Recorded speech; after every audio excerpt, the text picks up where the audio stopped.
Buenas noches, hermanos. En esta ocasión vamos a hablar acerca de una señal milagrosa en el desierto.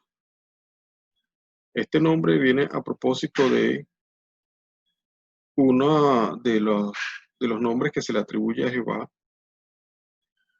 el cual es Jehová Nisi. Entonces vamos a entrar en materia de una vez. Pero antes de hablar acerca de Jehová Nisi, me gustaría hablar primero acerca de unas pequeñas cosas de cómo surge el nombre de Jehová, que nos ayuda a entrar en contexto. La Biblia dice que Moisés, en uno de sus trabajos de arreo de su rebaño, en búsqueda de agua y mejores pastos, llega a un sitio bastante retirado del lugar donde él vivía y allí tiene una visión, ve un árbol que tiene fuego, está quemándose, pero no se consume.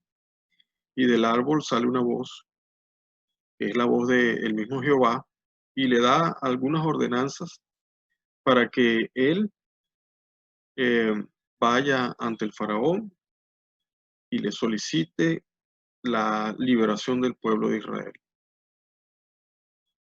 El pueblo de Israel se encontraba en cautiverio, esclavizado, debido a una mala decisión de uno de su patriarca principal, Jacob.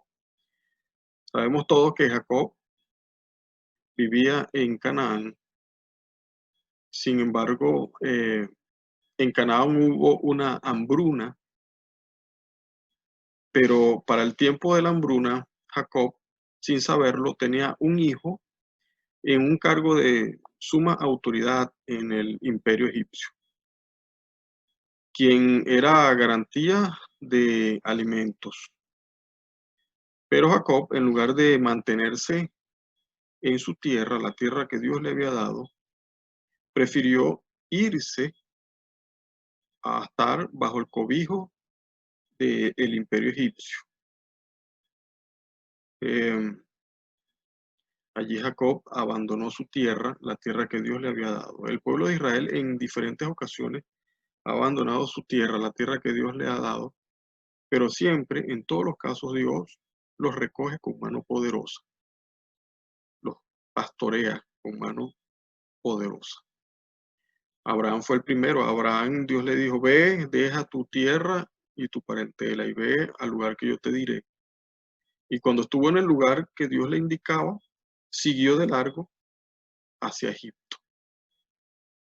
Pero de todas maneras el Señor tuvo que recogerlo y llevarlo a Canaán, donde él lo quería.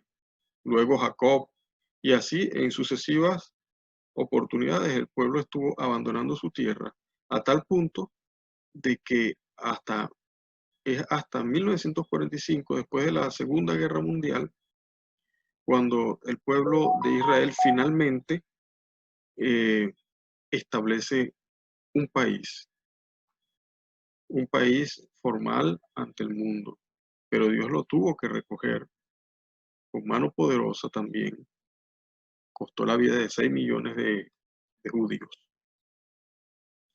La nación de Israel estuvo establecida durante varios reinos. El más prominente fue el reino del rey Salomón. Pero como les dije, ellos abandonaron su tierra y eso yo lo veo como un acto de desobediencia. Así que estamos en este momento en Egipto. Jacob se hace un huerto allá, en un sentido figurado, pues, a una especie de analogía a lo que Dios había hecho con el huerto de Edén. El huerto de Edén se ubicaba entre 4 ríos en un delta, en una zona muy hermosa. Estaba hecho según la voluntad de Dios, pero Jacob se hizo un huerto en un Edén humano, entre 4 ríos, entre los 4 brazos del Nilo. Ahí estaba escondite de la presencia de Jehová. Allí se escondió, allí estaba. Y la mejor prueba de que fue un acto de desobediencia es que el resultado fue una esclavitud tremenda durante casi 400 años. A lo que Moisés eh, fue llamado fue a establecer liberación con mano poderosa, mano directa de Jehová. Pero en el momento en que Jehová le estaba dando la ordenanza, Moisés le pregunta a Jehová en un acto que parece más bien una insolencia. El nombre de Jehová. ¿Cuál era el nombre de Jehová? Entonces, no hay claridad respecto al nombre de Jehová. Ni siquiera los judíos tienen claridad respecto al origen ni a su pronunciación. Pero nosotros nos hemos aventurado nos hemos atrevido a darle pronunciación.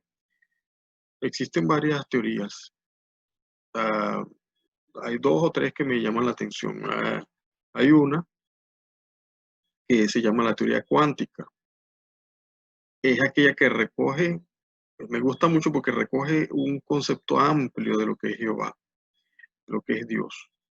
Sin embargo, el concepto amplio humano alcanza hasta donde alcanza la vista del ser humano. Sin embargo, se pierde de toda la inmensidad que realmente Dios es. El concepto más amplio humano se queda corto ante la verdad de Dios, ante su majestuosidad. La segunda teoría que me gusta es una que dice que al norte de Israel, en Líbano o Siria antigua, existían pueblos judíos quienes en un lenguaje hebreo un tanto modificado llamaban a Dios como una palabra que significa la palabra. Este verbo que significaba la palabra viene a compaginar con Juan 1:1, donde Dios es llamado la palabra. Entonces, por eso me gusta mucho, porque tiene que ver con alguna parte de la Biblia. Hay otra teoría que no es que me gusta, pero me llama la atención, es la teoría onomatopéyica, que dice que el pueblo de Israel le dio el nombre a Jehová de acuerdo a cómo sonaba el monte Oreb cuando Jehová descendía.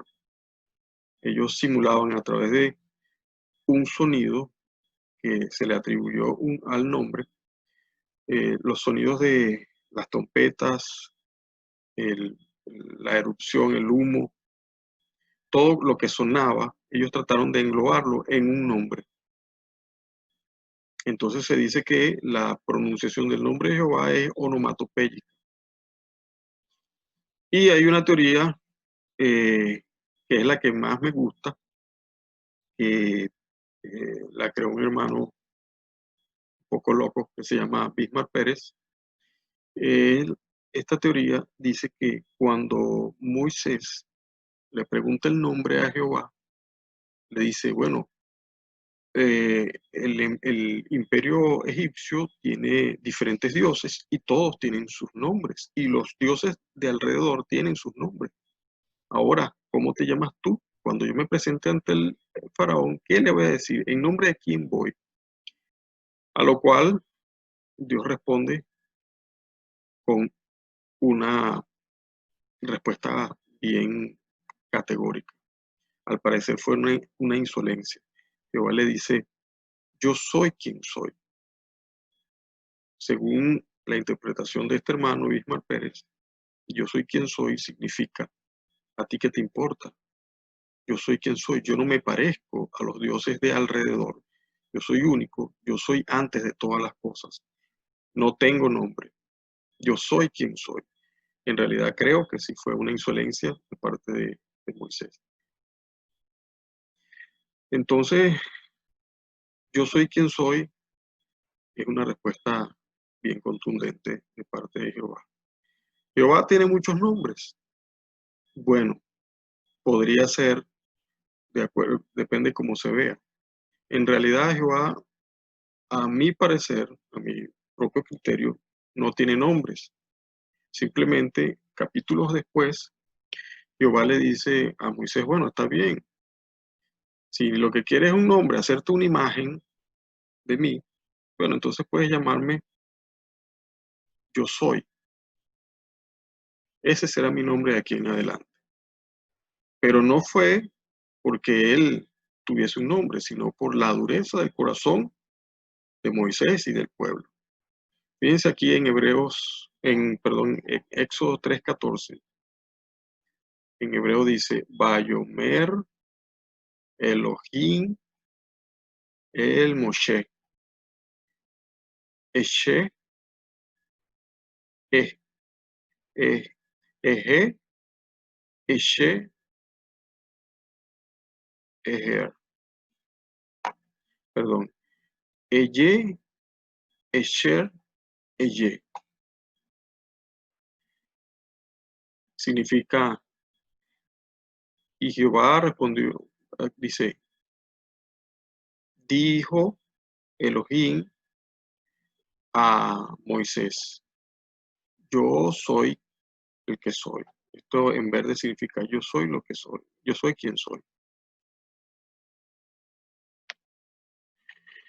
Entonces, vamos a ver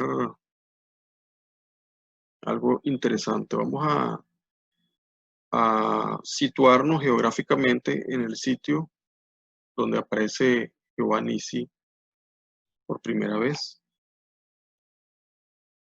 Fíjense que lo que yo venía diciendo, este es el gran río Nilo, que en ese entonces desbordaba en 4 ramales. Uno de estos ramales venía para acá y chocaba todos en realidad chocaban con el Mediterráneo, pero este chocaba y hacía una gran laguna en esta zona.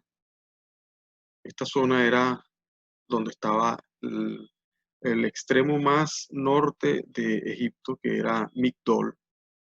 Migdol en Jeremías y Ezequiel se deja muy claro que estaba muy al norte. Fíjense en Ezequiel 29:10, por eso estoy contra ti y contra tu río. Dejaré a todo el país de Egipto en ruinas y desolado, desde Migdol hasta Asuán. O sea, desde el extremo más norte hasta el extremo más sur del imperio egipcio. Así que Migdol estaba bien al norte, eso es bien importante. ¿Por qué? Porque lo que realmente el Señor abrió fue el mismo mar Mediterráneo, en una zona baja, en algo que se llamaba Mar de Juncos. Fíjense, aquí está actualmente el, el canal de Suez. En su ancho mide unos 500 metros, es bastante grande. Fíjense cómo vería un judío parado en la orilla de Migdol. ¿Qué vería? Vería un gran mar frente a él. Y esta noción de las cosas fue lo que llevó al pueblo de Israel a decir que el Señor había abierto el mar en dos. Y fue así. ¿Cómo lo abrió? Bueno, con un fuerte viento del este. Todos sabemos que los vientos del este en la Biblia significan vientos enviados por Jehová. Un gran viento del este secó esta laguna, empujó al gran río Nilo hacia acá, hacia atrás, pero él seguía aportando agua hasta que se creó una gran ola de agua aquí, esperando a que dejara de soplar. El resto del agua se retiró hacia el mar Mediterráneo y dejó una gran marca de sequedad acá. Y el pueblo pudo pasar en seco. Pero ¿qué pasó cuando dejó de soplar? Que toda esta represa que estaba acá del río Nilo se desbordó con toda su fuerza y sepultó al ejército más poderoso del mundo de la época. Es como sepultar a, a todo un regimiento del ejército norteamericano en la actualidad. Eso fue hecho con una mano prodigiosa, poderosa, la mano de Jehová. Tengan mucho cuidado. Todos los grandes teólogos dicen que el cruce fue por acá. Sin embargo, hay uno que se llama Ron Wyatt, que le ha hecho mucho daño a la fe, que dice que el cruce fue acá. Es el único que dice que es aquí. Y eso contribuye a la musulmanización del cristianismo. Tengan mucho cuidado, porque eso es una herejía. Luego, bueno, el pueblo de Israel continúa por este camino. Esto, hermanos, se los estoy diciendo, se consiguieron las aguas amargas, continuaron hasta un pueblo que en la actualidad se llama el Arish. Y aquí se encontraron, todavía están muchas cisternas de agua, muchos pozos de agua. Aquí ellos encontraron, el pueblo de Israel encontró refugio y agua. Y en lugar de continuar y enfrentarse a los filisteos que estaban en esta zona, prefirieron literalmente huir a la derecha. Este trayecto desde acá hasta Canaán son 7 días. Es por eso que la Biblia dice que al séptimo día haréis santa convocación. ¿Por qué? Porque eran 7 días de trayecto y ellos debían estar en Canaán celebrando. Pero se tardaron aquí en las 7 palmeras, todo lo que quisieron tardarse, un mes casi. Y luego huyeron a la derecha, acobardados, en dirección a Cades Barnea. Pero luego pisaron esta tierra. A partir de aquí comenzaba un terreno gobernado por los amalecitas. Llegaron acá y este sitio que está acá es lo que yo considero que es el monte Oreb, según las interpretaciones que creo que el Señor me ha dado. El monte Oreb de la Iglesia Católica está aquí abajo, en un lugar inaccesible, imposible y muy lejano. Pero el verdadero monte Oreb yo creo que estaba más cerca y era por aquí mismo. Fíjense que ellos llegaron a este sitio con mucha sed y comenzaron a reclamarle a Moisés. Eso lo dice en Éxodo 15. ¿Por qué los había sacado de Egipto? Si en Egipto ellos tenían todo. En Egipto eran esclavos, pero tenían comida y agua. Y esto suele suceder cuando uno pierde la noción de las cosas. Uno prefiere ser esclavo, pero con la satisfacción de las pasiones, que ser libre y buscar su propio camino. Eso lo hace el pecado. Nos esclaviza nuestra mente. Ellos llegaron acá, a este sitio, fíjense, todo este sitio aquí estaba lleno de agua, tenía agua, y esta pared que ustedes ven aquí dividía esa agua del desierto. Moisés golpeó una roca y de esa roca comenzó a fluir agua. Con el paso del tiempo, fíjense lo que sucedió. Horadó, erosionó todo esto. Esto no lo dice la Biblia, hermano. Estos son hipótesis mías, ¿ok? Que pueden ser comprobables leyendo algunos libros, alguna bibliografía. Sin embargo, el motivo principal no es determinar estas cosas, sino lo siguiente. Al estar aquí, el pueblo tomó agua. Eran alrededor de 600.000 personas, entre judíos y personas esclavas que aprovecharon también para escapar, que no eran judíos. Traían su ganado. Algunos calculan 3 millones de personas. Yo, mis cálculos y algunos otros hermanos les dan unos 600.000 personas, que es un número bastante razonable. Bueno, es mucha gente. Pero los amalecitas, al ver que había un pueblo errante pisoteando su terreno y tomando su agua, se llenaron de furia. El pueblo estaba furioso, el pueblo de Israel estaba furioso contra Moisés, y Moisés, desesperado, clamó a Jehová. Yo les digo que si yo hubiese estado allí en esa posición con mis hijos, probablemente también me hubiese enfurecido contra Moisés. Es algo natural, es un mecanismo de autodefensa ante una situación de angustia, de sed, de hambre o de una situación de muerte. Pero también tenían razón los amalecitas en molestarse. Habían unos extraños pisando su terreno y tomando su agua. Así que vinieron con violencia. En ese día, los amalecitas, si Jehová no interviene, hubiesen exterminado al pueblo de Israel. El pueblo de Israel ha estado a punto de ser exterminado en diferentes ocasiones de su historia. Y esta fue una de las ocasiones. Los amalecitas llegaron con violencia y aquella cosa que en el Aris, que le dije hace un rato, que el pueblo de Israel esquivó huyendo a la derecha, la cual era luchar contra los filisteos. El Señor les repitió el examen aquí y los retó a luchar contra los amalecitas. De todas maneras tuvieron que luchar contra los amalecitas, pero ya desviado muchos kilómetros y fuera de tiempo. Ya no eran un camino de 7 días, sino que era un camino ya de más de un mes. Y porque el Señor es así, cuando uno es siervo del Señor, uno es sacerdote del Señor, si uno desobedece una orden del Señor y se va huyendo, el Señor le repite la prueba a uno en el sitio donde va. Donde uno va, el Señor le repite la prueba hasta que lo pase. Porque Él quiere que nosotros nos preparemos para su servicio.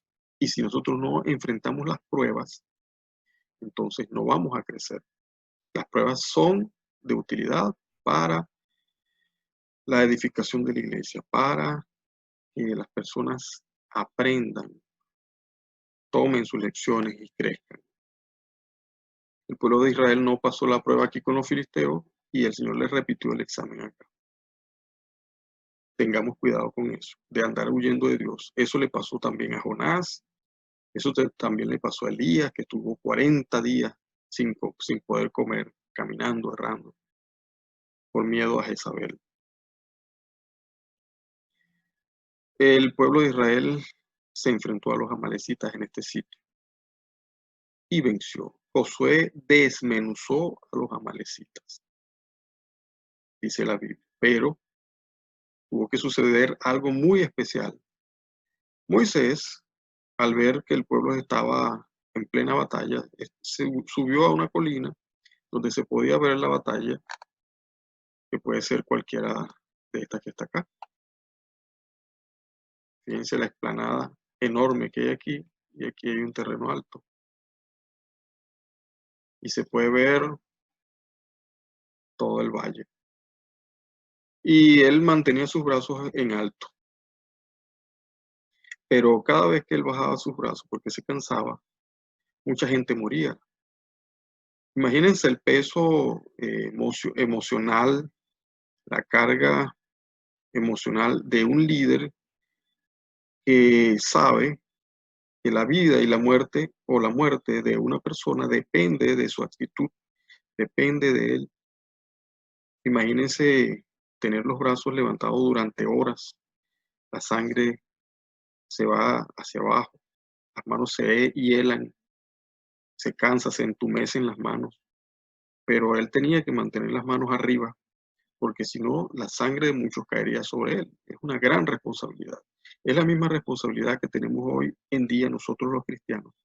Debemos mantenernos en intercesión por el pueblo, por la gente, por esta nación, porque si no, literalmente la sangre cae sobre nuestros hombros. Es una gran responsabilidad ser un siervo del Señor. De hecho, la oscuridad que vive Venezuela se debe a que el pueblo del Señor dejó de alumbrar. Y cuando no hay quien alumbre, todos sabemos qué pasa. Hay oscuridad. La oscuridad es una señal de la carestía espiritual, de la desobediencia del pueblo de Dios en Venezuela. Eh, entonces,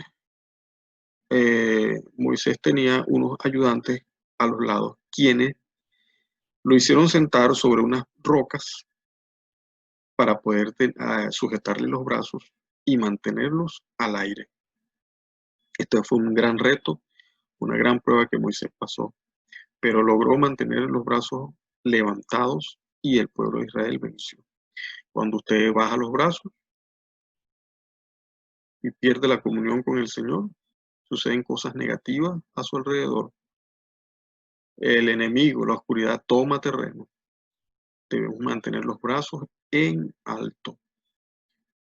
La intercesión por los que tenemos alrededor es muy importante. Volvamos acá.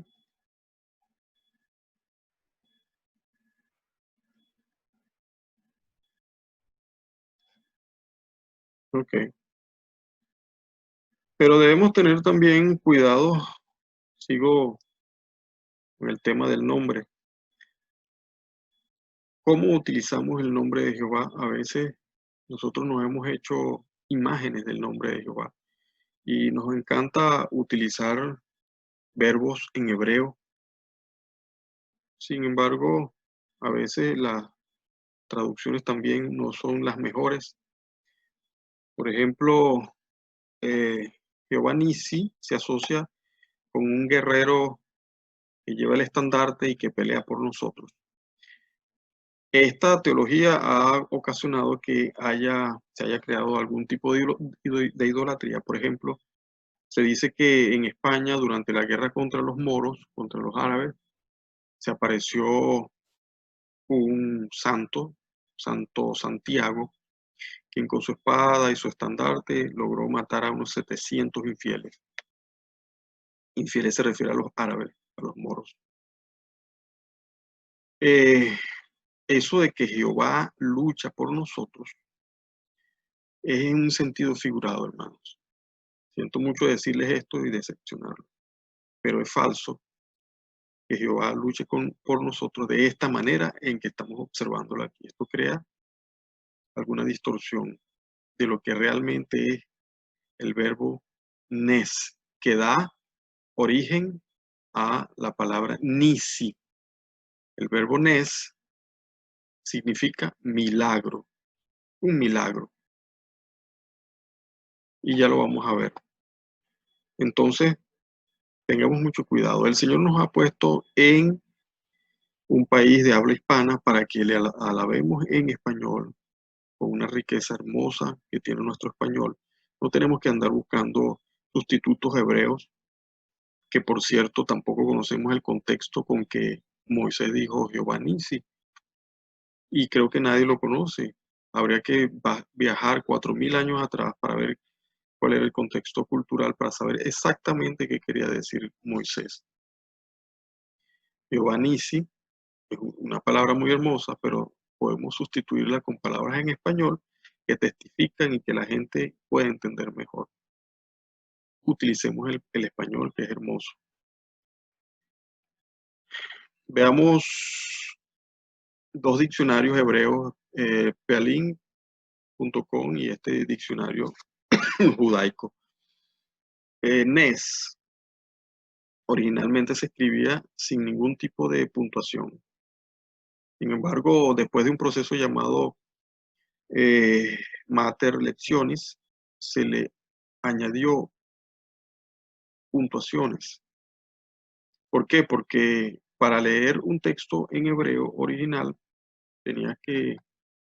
o en arameo, tenías que conocer todo el contexto, leer todo para saber y darle el sentido a las palabras. Para evitar este doble trabajo, se le dio puntuaciones que simulaban las vocales. las vocales, o sea, hacían que la palabra sonara sin tener que leer el contexto. Nes está conformado por nun y esta otra letra, samek. Entonces, la nun suena como la N nuestra y esta suena como la S nuestra en español. Fíjense, aquí tenemos algunas formas de cómo suena la palabra Nes, que es la raíz de todas estas. Nisai significa mis milagros. Nisei, milagros de Nisi, mi milagro. Pero en otro sentido, la palabra Nes también podría significar ondear de una bandera, ser destacado, perceptible, pero no una bandera como la que vimos de Santiago, sino más bien una banderilla que delimita, demarca un territorio, una zona, un lugar, registra, así como hacen los topógrafos, colocan una banderilla para demarcar una posición. Entonces, la palabra Nes que dijo Moisés tiene un significado de posicionamiento, de demarcación, de notoriedad y de milagro. Vemos también que hay un mes, el primer mes de los judíos se llama Nisan, es un mes que ellos consideran un mes de milagros, porque ellos celebran en Nisan la salida de Egipto, entre otras cosas. El mes de Nisan se encuentra entre marzo y abril, porque los meses de ellos son en función de el ciclo lunar. Y cuando hay luna nueva, comienza el nuevo mes. Y la luna nueva está aproximadamente entre los 15, a partir del día 15 de cada mes de nuestro calendario. Entonces, sus meses son atravesados con relación a los nuestros. En este mismo Nisan, nuestro Señor Jesucristo celebró la fiesta de Pesach y la primera noche de la fiesta de Pesach, que es Santa Convocación y dura 7 días, esa primera noche hacen una cena, que es lo que el Señor hizo la misma noche en que Judas le entregó. El Señor estaba en la cena de la fiesta de Pesaj y esa cena se le llama el Seder, o a todo lo que se hace en esa cena se le llama el Seder. Ellos comen algunos alimentos especiales que les recuerdan la salida de Egipto y toman unas 5 copas. De esto podemos hablar en otro estudio, hay mucho que hablar de ese Seder, impresionante cómo el Señor lo cumplió también. Y celebran los milagros, celebran el milagro de la salvación del pueblo de Israel en Nisan, cuyo raíz es también la palabra Nes.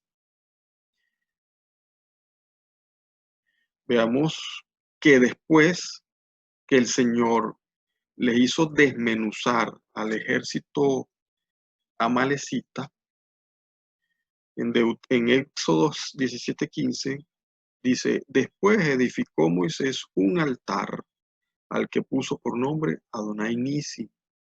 Este es un altar, no fue ese, pero este altar fue uno que edificó Josué años después. Fíjense que era un altar notable, grande. Y el de Moisés no era como este, pero era también notable. Era una señal en el desierto de que el Señor había hecho en ese momento una gran obra de salvación. Había librado al pueblo de Israel del exterminio en ese día. Ese día iban a quedar desaparecidos de la faz de la tierra, exterminados. Es por eso que Moisés debe haber construido algo similar a él, algo notorio. No eran 3 piedritas como las que nosotros nos imaginamos, sino algo que cualquiera que pasara lo viera y dijera, sucedió algo importante que Jehová hizo por este pueblo. Y esto es un llamado también a nosotros mismos. Nosotros somos un altar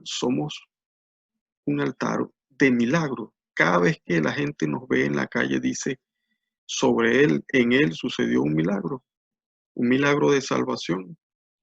O nosotros no somos un monumento a, a los milagros de nuestro Señor. Somos llamados a ser un monumento, una marca, una posición al mundo de que Jehová ha hecho un milagro en nosotros. Entonces, Jehová Nisi tiene una trascendencia muy grande en nuestras vidas. No se trata de que Jehová pelee por nosotros. Eso no está en la Biblia. Jehová no pelea por nosotros. Él nos capacita, nos llena para que nosotros, como dice Pablo, luchemos contra principados, potestades del aire. Él nos llena de gozo, de su paz, nos llena de poder. El Señor pelea nuestras batallas en un sentido figurado. Él no pelea por nosotros, no toma nuestra posición y se pone a pelear, sino que Él nos capacita, nos llena, nos fortalece para que nosotros enfrentemos lo que debemos enfrentar. Somos nosotros los llamados a vencer al mal con el bien. La Biblia dice, vence al mal con el bien. También dice la Biblia, en el mundo tendréis aflicciones, pero confiad que yo he vencido al mundo. Entonces ahí no dice, yo voy a vencer al mundo por ustedes. No, el Señor venció y nos dice, ustedes tienen que vencer también porque yo estoy con ustedes, yo vencí, yo los capacito, yo los fortalezco. Luchen, venzan, fortalezcanse en mí. Somos llamados a resistir la tentación. La Biblia dice, resistir al diablo y huirá de vosotros. Entonces esa es la lucha que nosotros los cristianos tenemos. No se imaginen a un Dios con una espada y un estandarte luchando por ustedes de esa manera. Él lucha en otro sentido. Entonces, que nosotros, nuestra vida, sea un altar que indique que Dios ha hecho un milagro en nosotros. Fíjense que en Éxodo 17:15, aquí está la palabra Nisi, cuya palabra de raíz es Nes, pero aquí tiene un punto que significa Ni. Este punto dentro de la Samek significa que se repite. Nisi. Aquí está el Yod y este punto hacen la I. Nisi. Nisi. Entonces, lo cual demuestra que la raíz es Nes. Luego, como venía diciendo, en Isaías 11:10 también aparece la palabra Nes como una señal. Dice, ese día la raíz de Isaí se levantará como una señal para los pueblos. Las naciones lo buscarán y el lugar donde él viva será glorioso. Esto se refiere a nuestro Señor Jesucristo, a su reinado. ¿Cuál es la señal de nuestro Señor Jesucristo? La cruz. Bueno, en nuestro contexto cultural es la cruz, pero todos sabemos que la mejor señal de nuestro Señor Jesucristo es la salvación que nos ha dado. Nosotros somos llamados a mostrar esta obra salvífica a través de nuestra vida. Nosotros somos llamados a ser un monumento a un gran milagro que hizo Dios por nosotros a través de su Hijo amado Jesucristo. Somos un milagro, somos un monumento, vivimos en Nisi. ¿Cómo vivir en Nisi? Primero, Dios nos repite las pruebas. Así como hablamos ahora, en lugar de enfrentarse a los filisteos, se enfrentaron a los amalecitas, pero tuvieron que hacerlo. Hay que enfrentarlos, llenarse de valor. No debemos huir Hermanos, llenémonos de valor ante las situaciones. No debemos huir. El Señor está con nosotros. Y es la manera en que Él pelea nuestras batallas, fortaleciéndonos, llenándonos de su espíritu. No debemos huir. Confiemos en Él porque Él ha vencido. Está con nosotros. Cuando ya no hay esperanza, ahora es cuando Dios tiene soluciones. Hermanos, el pueblo de Israel estaba atrapado, a punto de ser exterminado por un ejército superior en número, en fuerza. Pero cuando nuestras opciones se acaban, siempre Dios tiene más opciones. Siempre Él tiene una solución superior que nosotros no habíamos pensado. ¿Por qué buscarle al final cuando ya no hay esperanza? ¿Por qué no buscarle al principio cuando tenemos mil herramientas? Busquemos al Señor primero, pongámosle de primero y Él nos va a dar la mejor herramienta para resolver los problemas. 3. ¿Somos una señal de milagro en el desierto? ¿Por qué? ¿Cómo se ve eso? En realidad somos una señal de milagro en el desierto. Cuando la gente nos ve, ve un milagro andante, ve a la salvación, ve a Cristo. Cada quien pregúntese y respóndase y dígase por qué, cómo nos ven. Número 4. Dios nos fortalece en medio de las pruebas y nos llena de gozo para que luchemos y venzamos. Ya lo dije, el Señor, la manera en que pelea nuestras batallas es fortaleciéndonos, acompañándonos, dándonos herramientas, pero nosotros somos llamados a vencer sobre el mal, sobre la tentación, a resistir al diablo. 5. Desconectarse de Dios conlleva la derrota. Veamos que cada vez que Moisés bajaba los brazos porque se cansaba, el pueblo fenecía. Es que cuando nosotros nos enfermamos, a veces perdemos la noción de las cosas y nos encerramos en nuestras necesidades. O cuando tenemos nuestras necesidades, nos concentramos en ellas y nos vemos a nuestro alrededor y nos olvidamos del propósito que Dios tiene en nosotros. Dejamos de orar, si en algún momento nos concentramos en otra cosa, nos desconectamos del Señor, nuestra comunión se rompe, entonces dejamos de orar. ¿Y qué pasa a nuestro alrededor? La gente fenece, la gente muere, hay divorcios, hay enfermos, no hay sanidad, hay oscuridad. Y sobre nuestra cabeza recae toda esta situación. Sobre nuestra cabeza cae la sangre derramada. ¿Somos responsables de esta situación nacional? Sí, somos responsables. Según esto que estamos viendo, según Jehová Nissi, somos responsables. Somos llamados a orar, a interceder por este pueblo. No bajemos nuestras manos.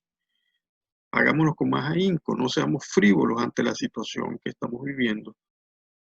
Intercedamos por el pueblo. Seamos Nissi, seamos una señal en el desierto